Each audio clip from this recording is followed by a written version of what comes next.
नमस्कार, मैं हूं आपके साथ मयंक। देखिए, आज 8 तारीख है और वाकई ऐतिहासिक तारीख है, ऐतिहासिक दिन है।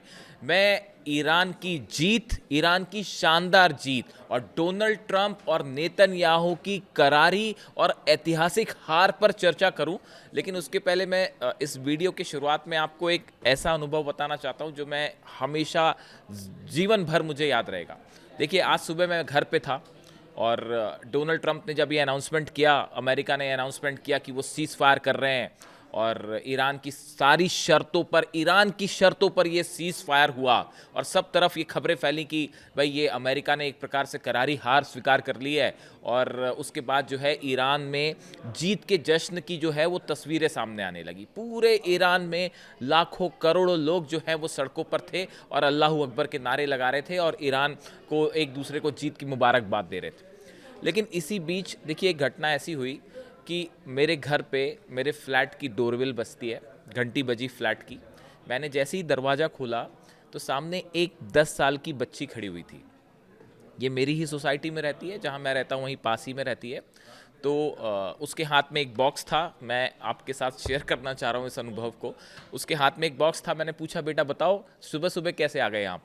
तो उन्होंने कहा कि मयंक अंकल, मैं आपके लिए खीर लेके आई हूँ, मैं आपके लिए सेवई लेके आई हूँ। तो मैं बड़ा हैरान हुआ। मैंने पूछा, अरे सेवई आज क्यों?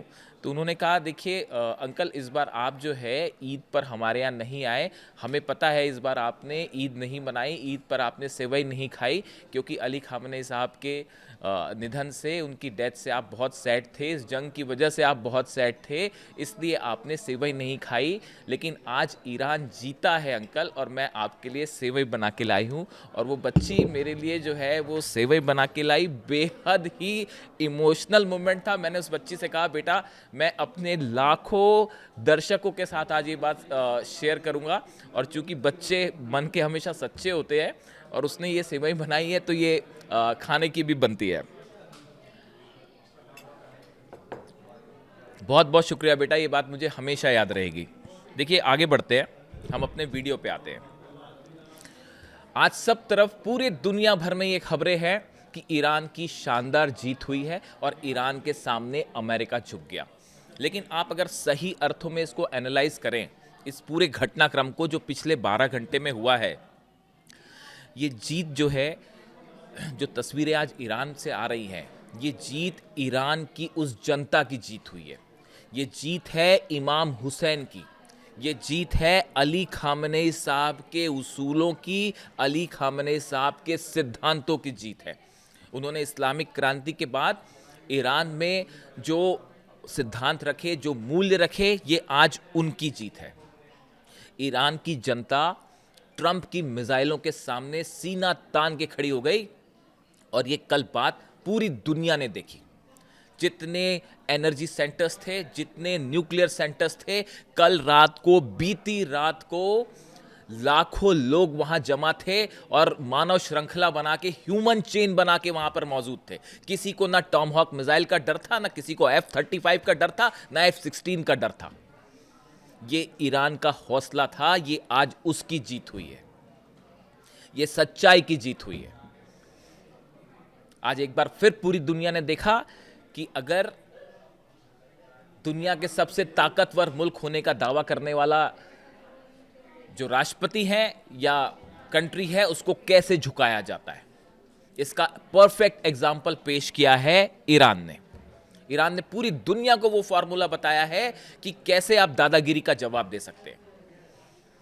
कभी वेनेजुएला पर हमला कर देंगे, कभी टैरिफ लगा देंगे, कभी ग्रीनलैंड पर हमला कर देंगे। ये तमाम बातों का कैसे मुंह तोड़ करारा जवाब दिया जाता है। और देखिए, ये इतिहास की सबसे बड़ी हार मानी जाएगी अमेरिका की। वर्ल्ड वॉर 1, वर्ल्ड वॉर 2, उसके बाद अगर कोई इतिहास ये लिखा जाएगा कि उसके बाद एक ऐसी जंग हुई जिसमें अमेरिका की शर्मनाक हार हुई, तो वो इस जंग का जो है वो जिक्र किया जाएगा। वो कैसे हुई उसका भी हम जिक्र करेंगे। लेकिन देखिए, इन सब चीज़ों के बीच में कुछ बातें ऐसी हैं जो बेहद अहम है, जो मैंने आज जिसका थंब भी बनाया है। कहा यह जा रहा है कि जल्द ही पाकिस्तान में ईरान और अमेरिका के बीच में बातचीत होगी। लेकिन जो हालात बता रहे हैं जो रियलिटी बता रही है वो इस ओर इशारा कर रहे हैं फिर से कि हो सकता है डोनाल्ड ट्रंप एक बार फिर धोखा करें, हो सकता है डोनाल्ड ट्रंप सीज फायर का नाम देने के बाद एक बार फिर हमला करें। इसकी बहुत प्रबल संभावनाएं हैं और ईरान की मिसाइल्स भी रेडी है। इस बात को ईरान भी अच्छी तरह समझ रहा है। अब मैं ये बातें क्यों कह रहा हूं, ये आपको ध्यान से समझना पड़ेगा कि आखिर ऐसा क्यों है, इसकी आशंका क्यों जताई जा रही है कि ये सीज फायर कुछ ही दिनों का सीज फायर और खत्म हो जाएगा। देखिए, पहली बात तो ये समझिए कि जो सीज फायर करना पड़ा अमेरिका को, बेहद मजबूरी में करना पड़ा है। अमेरिका के सारे बेस तबाह हैं, मिडिल ईस्ट के बेस जल रहे हैं। जो मेरी जानकारी है, बाद में आपके पास आएगी, जो भी सोर्सेस से, मेरे अपने सोर्स हैं जो मैं एनालाइज करता हूं, अमेरिका के 25 प्लेन तबाह हुए हैं, चाहे वो एयर मोड में रहे हों, चाहे वो अलग अलग एयरपोर्ट्स पर खड़े थे, अलग अलग बेसिस पर खड़े थे। 25 प्लेन ऐसे हैं जो तबाह हुए हैं अमेरिका के। अगर आप हार उनकी गिरना शुरू करें, पूरा डिफेंस सिस्टम तबाह हो गया, थाट तबाह हो गया, पेट्रियट तबाह हो गया। आप देखें, मिडिल ईस्ट से हालात ये है, मिडिल ईस्ट से अमेरिका का प्रभाव अब लंबे वक्त तक हट चुका है। उनके साथी देख चुके हैं कि ये हमें नहीं बचा पाए, चाहे सऊदी हो, चाहे यूएई हो, चाहे बहरीन हो, चाहे इराक हो, चाहे जॉर्डन हो। सबके सामने ये बात आज साबित हो गई है कि जब ईरान मिसाइल से हमला करता है तो ना डोनाल्ड ट्रंप बचा सकते, ना अमेरिका बचा सकता है। तो ये जो एक हुआ था कि अमेरिका बचा लेगा, वो हमेशा के लिए खत्म हो गया है। अब मिडिल ईस्ट का किंग है ईरान और पूरा पूरा वर्ल्ड ऑर्डर अब चेंज हो चुका है। इस बात को याद रखिएगा। मैंने पहले भी कहा था आपको कि वर्ल्ड ऑर्डर जो है वो पूरा चेंज हो जाएगा और अब यही होगा। अब मिडिल ईस्ट का किंग होगा ईरान। लेकिन देखिए, ये बात क्यों कही जा रही है कि ये धोखा हो सकता है, उसकी सबसे बड़ी वजह है, 5 मुद्दे मैं आपको गिराता हूं। देखिए, ईरान ने बिल्कुल साफ कर दिया है कि ठीक है, बातचीत करिए, जो है करना है करिए। यूरेनियम जो है 450 किलो एनरिच्ड यूरेनियम, वो ईरान किसी सूरत में नहीं देगा। ये बात साफ है और अब तो इस जंग के बाद और क्लियर है। यानी ईरान के पास यूरेनियम रहेगा। अमेरिका की करारी हार, क्या अमेरिका इस बात के लिए तैयार हो जाएगा? दूसरी बात, ईरान ने साफ कर दिया है, हम अपना सिविल जो न्यूक्लियर प्रोग्राम है, हम वो तो नहीं रोकने वाले, चाहे जो हो जाए। क्या अमेरिका इस बात को तैयार हो जाएगा? मिसाइल प्रोग्राम किसी सूरत में नहीं रोकेगा। ये ईरान ने, अली खामेनी साहब ने शुरू से निर्देश दे रखे थे कि मिसाइल्स की वजह से ही, आज देखिए, ईरान की मिसाइल्स की वजह से भी अमेरिका और इजराइल जो है वो दोनों चारों खाने चित हैं और इसमें सबसे अहम भूमिका है मिसाइल की। और ईरान किसी सूरत में अपना मिसाइल प्रोग्राम नहीं रोकेगा। जितने सहयोगी हैं, चाहे हिजबुल्ला हो, चाहे हुती हो, चाहे हमास हो, इनको लेकर किसी तरह का कोई समझौता नहीं होगा। ईरान ने कहा है जितना नुकसान हुआ उसकी भरपाई करिए। चलिए, वो भरपाई तो हो जाएगी, वो अमेरिका क्या करेगा, जो अरब देश है इन्हीं से वसूल करके ईरान को दे देगा, वो उतना बड़ा मुद्दा नहीं है। लेकिन हॉर्मूज का क्या होगा? क्या हॉर्मूज पर अब हमेशा ईरान का कंट्रोल रहेगा? पहले तो ईरान ने खोल रखा था, लेकिन अब हालत यह है कि अब ईरान के कब्जे में है। इससे बड़ा फेलियर और अमेरिका का किसी राष्ट्रपति का और नहीं हो सकता, डोनाल्ड ट्रंप का नहीं हो सकता। इसीलिए अमेरिका में अब डोनाल्ड ट्रंप के इस्तीफे की मांग उठने लग गई है। यानी अभी तो कहानी शुरू हुई है, ये जो सीज फायर से कहानी शुरू हुई है। अब आप आगे आगे देखिए इसका अमेरिका में क्या इसके साइड इफेक्ट्स होते हैं। और ये इस तरह की चर्चाएं शुरू हो गई हैं कि डोनाल्ड ट्रंप की हार तय है। और बड़े सारे ऐसे सांसद हैं जो डोनाल्ड ट्रंप की पार्टी के हैं, वो ये खुद कह रहे हैं कि आपने जो है, इतनी अमेरिका का पूरी दुनिया में प्रभाव घट गया। ईरान ने सीधी सीधी मात दे दी अमेरिका को। क्या चीन से लड़ोगे और क्या रूस से लड़ोगे? तो ये तमाम बातें, अब ये सब जो मुद्दे हैं, क्या इन मुद्दों पर सहमति हो पाएगी? ये मुद्दे तो 6 दौर की जब बातचीत थी उसमें भी थे। जो 6 दौर की बातचीत चल रही थी, उसके बाद जब हमला किया अमेरिका ने, उस समय भी ये हालात थे और उस समय भी ये हालात है। बल्कि अब तो ईरान और एडमेंट है, अब तो ईरान और विश्वास नहीं करेगा, विश्वास का कोई सवाल ही नहीं उठता। तो क्या आपको लगता है कि यहां पे डील हो जाएगी? पहली बात। दूसरी बात, नेतन्याहू तो ना घर के रहे ना घाट के, ना घर के रहे ना घाट के रहे। हकीकत है ये, इजराइल की वो हालत है, ईरान न, और इसी वजह से बताया जा रहा है कि नेतन्याहू जो है वो ट्रंप से नाराज है। ये इसीलिए ये बात भी कही जा रही है। कोई भी लक्ष्य पूरा क्या नहीं हुआ। आप देखिए, इजराइल में इतने बड़े बड़े धमाके हुए, इसराइल का पूरा तरह से डिफेंस सिस्टम तबाह हो चुका है। ईरान की मिसाइल्स उसके पास है, ईरान का न्यूक्लियर प्रोग्राम भी इंटैक्ट है, ईरान का यूरेनियम भी इंटैक्ट है। तो और ना सत्ता परिवर्तन हुआ। अली खामेनी साहब की शहादत हुई, आज उनके बेटे सुप्रीम लीडर हैं। और अगर कोई इस तरह के आगे भी हमले हुए, चाहे कितनी अधिकारों पर हमले हुए, सब रिप्लेस कर दिए गए। यानी हर टारगेट जो अमेरिका का, इसराइल का था, वो पूरी तरह से फेल साबित हुआ है। इससे बड़ा फेल ऑपरेशन कम से कम मैंने तो नहीं देखा। कोई इसे कैसे एनालाइज करेगा मुझे नहीं पता। जब जंग शुरू हुई थी तो मुझे कहा जा रहा था कि ये आप क्या कह रहे हो कि ईरान जीतेगा, क्या नहीं जीतेगा। आज मेरे पास लाइन लगी हुई है मेरे वीडियोस में कमेंट की कि मयंक जी आपने एक एक बात सही कही, एक एक बात जो है आपने कही थी वो सही हुई। हमने कहा था इनके ड्रोन्स, ईरान के ड्रोन्स तबाही मचा देंगे। आज अरब से पूछो जाके कि ड्रोन्स क्या होते हैं और कितने खतरनाक होते हैं। और मिसाइल्स आप इजराइल से पूछे जाके, जब खुर्रम शहर 4 बरसती है, फतह बरसती है, सेजल बरसती है और इमाद और कदर जैसी मिसाइल बरसती है, तो उसके बाद क्या होता है इजराइल से पूछिए। मुझसे पूछने की क्या जरूरत है। दुनिया की सबसे बड़ी शक्ति आज झुकी हुई है। ईरान, भारत में जो ईरान की एम्बेसी है उनकी तरफ से एक तस्वीर जारी की गई है, उसमें डोनाल्ड ट्रंप झुके पड़े हैं ईरान के एक वॉरियर के सामने। ये तस्वीर बिल्कुल सटीक और हकीकत बयां कर रही है। पूरा घमंड चूर चूर हो चुका है। शक्ति का जो नशा था वो नशा उतार दिया ईरान ने। ये हकीकत है इसकी। अब आज की डेट में आप बताइए कौन सा ऐसा देश होगा जिसने ये जंग देखी। 40 दिन तक पूरे दुनिया के 200 देश ये जंग देख रहे थे और ये भी देख रहे थे कि कैसे जो है एयरक्राफ्ट कैरियर्स में आग लगती है, कैसे F-35 गिरते हैं, कैसे F-16 गिरते हैं।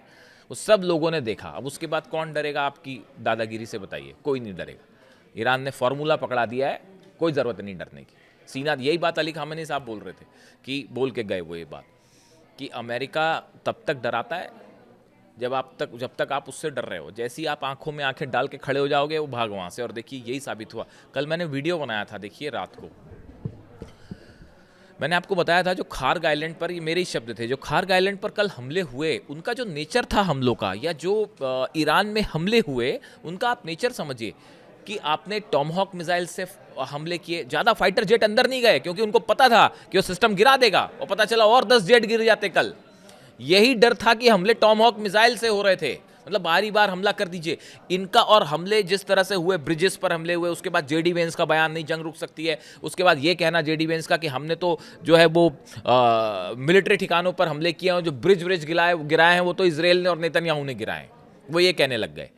इन सब बयानों से और हमले के नेचर से ये बात साफ हो गई थी कि सुबह तक जो है वो डोनाल्ड ट्रंप सीज फायर कर लेंगे। इसीलिए मैंने कहा था कि हमले ऐसे हो रहे हैं कि वो हमला करके निकलने वाली बात है। देखिए असल में डोनाल्ड ट्रंप फंस गए थे। पूरे इंडस्ट्रियल एरिया अरब के जल रहे थे, बड़ी बड़ी मल्टीनेशनल्स पे हमले हो रहे थे, तेल के दाम जो है वो आसमान छू रहे हैं, हॉर्मूज बंद है, फाइटर जेट्स गिर रहे हैं। बुरी तरह से फंस चुके थे डोनाल्ड ट्रंप। उनको फौरन सीज फायर चाहिए था, इसलिए उन्होंने कहा भैया पहले सीज फायर करिए, इज्जत तो बचाइए। इसलिए ये सीज फायर किया गया। इसकी हकीकत ये है और कुछ नहीं।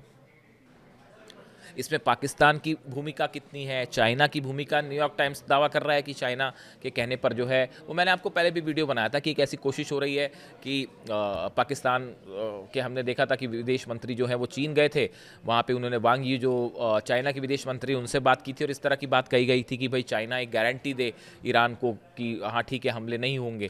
तो हो सकता है इस तरह की कोई भूमिका हो। देखिए ऐसी जो टॉक्स होती है इसमें बड़ी सारी बातें आपको सुनने को मिलेंगी, लेकिन हकीकत क्या है वो थोड़ा समय पे आने पे पता चलेगी।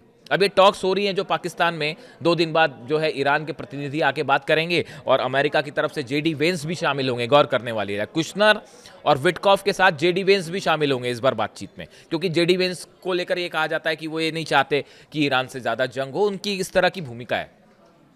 लेकिन किसी की कोई भी भूमिका हो साहब, उससे क्या फर्क पड़ता है। जंग ईरान कह रहा है जंग करना, तो आइए हम तैयार बैठे हुए हैं। और ये सीज फायर है। ईरान की तरफ से क्या बयान आया है, ये सिर्फ सीज फायर है और धोखा करोगे तो इससे भी बड़ा हमला होगा। देखिए कल रात को असल में हुआ क्या, कल रात को हुआ ये कि डोनाल्ड ट्रंप अपनी मंडली के साथ बैठे थे व्हाइट हाउस में। उनको ये सूचना दी गई, संभवतः पाकिस्तान से फोन गया और ये बताया गया कि ईरान में लाखों लोग खड़े हुए हैं, इलेक्ट्रिक जितने पावर स्टेशंस हैं, इलेक्ट्रिक स्टेशंस हैं, उसके आसपास लाखों ईरानी मौजूद हैं। न्यूक्लियर सेंटर्स के पास लाखों ईरानी मौजूद हैं। हमला करेंगे आपके एनर्जी सेंटर्स पे। और उसके बाद पूरी दुनिया देखती। इससे शर्मिंदगी वाली स्थिति अमेरिका के लिए और डोनाल्ड ट्रंप के लिए नहीं हो सकती थी। लोग ये कहने लगे थे कि दूसरा हिटलर आ गया है। इस तरह की बातें इस्तेमाल हो रही है सोशल मीडिया पे, मैं नहीं कह रहा, सोशल मीडिया पे कहा जा रहा है ये, देखिए आप। तो उसके बाद ये स्थिति बनी कि आखिरी में ये हुआ कि भाई हमले का प्लान तो कैंसिल। उससे भी बड़ी बात, अमेरिका के जितने डिफेंस एक्सपर्ट्स थे वो ये बता रहे थे डोनाल्ड ट्रंप को कि अब ईरान पलटवार करने वाला है साहब, और कुछ नहीं बचेगा। पूरे अरब का एक एक तेल का कुआं जलेगा, बुर्ज खलीफा गिरेगा, जितनी मल्टीनेशनल्स हैं वो जलेगी, और डिमोना के लिए 50 मिसाइल्स तैयार थी डिमोना पर गिरने के लिए। 50 मिसाइल्स, 50 खुर्रम शहर फतह मिसाइल्स तैयार थी इजराइल के न्यूक्लियर सेंटर पर हमले के लिए। अगर कल रात को फिर से अमेरिका ने हमला किया होता और ईरान ने अगर बदला लिया होता, नक्शे से कौन मिट जाता, किसकी सभ्यता, और वो डायलॉग चल रहा था ना कि हम आपकी सभ्यता और खत्म कर देंगे और क्या सिविलाइजेशन खत्म कर देंगे, और किसकी खत्म हो जाती वो कल पता चल जाता। कैसी भाषा थी ये। इस जंग में सबने अपनी अपनी स्थिति समझा दी। कैसी कैसी भाषाओं का इस्तेमाल हुआ, वो भी एक राष्ट्रपति के द्वारा, बेहद हैरान करने वाला है। सिविलाइजेशन खत्म कर देंगे, 5000 साल की सिविलाइजेशन को कैसे खत्म कर दोगे आप। देखिए इस पूरे जंग में कई ऐसे लोग रहे ईरान की तरफ से जिन्होंने बड़ी अहम भूमिका निभाई है और एक ऐसा रोल अदा किया, इससे बेहतरीन कुछ नहीं हो सकता था। उसमें एक नाम ईरान के विदेश मंत्री अब्बास अराक्ची साहब का हमेशा के लिए दर्ज रहेगा। देखिए इतने हमले हुए, सब कुछ हुआ, उसके बाद भी उनकी तरफ से, उनकी जुबान से एक भी ऐसा शब्द नहीं निकला जो कि मर्यादा से नीचे हो। इसे कहते हैं, ये है ईरान के संस्कार, ये हैं फारस के संस्कार, ये है अली खामेनी साहब के का विदेश मंत्री होने के संस्कार। याद रखिएगा इस बात को। और इतना ही नहीं, मैं तो उनकी बात नहीं करता हूँ, मैं इंडिया में हूँ, दिल्ली में हूँ, यहाँ पे मैं लोगों को देखता हूँ। देखिए मोहम्मद फ़ताली साहब जो एम्बेसडर हैं ईरान के इंडिया में, उनकी बात कर लें आप, या फिर जो है ईरान के जो सुप्रीम लीडर हैं, उनके भारत में जो रिप्रेजेंटेटिव है डॉक्टर अब्दुल माजिद हकीम इलाही साहब, आप इनके बयानों को देख लीजिए। कितने नपे तुले मर्यादा के में रहते हुए इन्होंने पूरी जंग के दौरान अपनी बातें कही, कितनी शालीनता से अपनी बातें कही। एग्रेसिव भी हुए तो भी वो शब्दों के अंदर रहे। उन्होंने बेहतरीन परिचय दिया इस बात का कि कैसे आप संस्कारों के साथ अपनी बात कह सकते हैं। चाहे फताली साहब हो, चाहे हकीम इलाही साहब हो, they were very elegant, very gracious and very courageous during this war. ये कहा जाना चाहिए उनके लिए। उन्होंने किसी भी मोमेंट पे उन्होंने कोई ऐसा बयान नहीं दिया जो कि गलत ठहराया जाए। अब देखिए हालात ये है कि इस पूरी बातचीत के बीच में नेतन्याहू के दो बयान ऐसे हैं जिन पर आपको हर बात पे ध्यान देके चलना होगा। ये माना ईरान की जीत हुई है, इसमें कोई शक नहीं है, बहुत बड़ी जीत है। मैंने तो बच्ची की दी हुई खीर भी खा ली और वाकई बहुत मीठी खीर है, क्योंकि इसमें ईरान की जीत की मिठास थी, यही कह सकता हूँ मैं। खैर, लेकिन देखिए नेतन्याहू की अगर बात करें, उनके दो बयान आए हैं। पहला बयान में वो ये कह रहे हैं कि मिडिल ईस्ट में कभी स्थायी शांति नहीं होगी। क्या मतलब इस बयान का? इस बयान का नेतन्याहू का क्या मतलब निकाला जाए कि मिडिल ईस्ट में कभी स्थायी शांति नहीं होगी? लेबनान पे वो हमले कर रहे हैं, करते रहेंगे, गाजा पे हमले कर रहे हैं, करते रहेंगे, हुती के खिलाफ जो एक्शन है वो करते रहेंगे। हो सकता है ट्रंप के कहने पर फिलहाल ईरान पर हमला ना करें, लेकिन शांति नहीं होगी। इसका मतलब ये नेतन्याहू का बयान इस बात की ओर इशारा कर रहा है कि बड़े धोखे हैं इस राह पे, यही कहा जा सकता है। इसके अलावा वो ये भी कह रहे हैं कि हम ईरान की शर्तें नहीं मानेंगे, जो ईरान ने तमाम शर्तें रखी। अब ईरान तो सीज फायर करेगा, जंग रोकेगा, अपनी शर्तों पे रोकेगा। वो वक्त चला गया जब जो है स्टीव विटकॉफ और जेरेड कुशनर या अमेरिका अपनी शर्तें रख रहा था। वो time is over, that time is over now. अब तो ईरान की शर्तें मानना होगा, वरना अंजाम भुगतिए। तो नेतन्याहू इसके लिए तैयार नहीं है। यानी ये जो बातचीत है, ये किसी भी समय, ये सीज फायर बेहद टेंटेटिव है, किसी भी समय चीज़ें पलट सकती हैं और ईरान इसके लिए तैयार है, और ईरान की मिसाइल्स भी तैयार है। और जितने दिन ये सीज फायर रहेगा, उतने दिन ईरान जो है वो तेजी से अपनी तैयारी में और आगे बढ़ेगा। अब देखते हैं कि इसका क्या होता है, क्या अपडेट होता है। तमाम तरह की डिप्लोमेटिक कोशिशें अभी भी चल रही हैं पीछे से, लेकिन जो मैं समझ पा रहा हूँ या कई सारे लोग ये समझ पा रहे हैं कि ये बातचीत किसी भी क्षण सीज फायर टूट सकता है और फिर से बड़ी जंग छिड़ सकती है, और इसके लिए ईरान तैयार है। जो भी अपडेट होगा अब तक पहुंचाऊंगा। Thank you so much.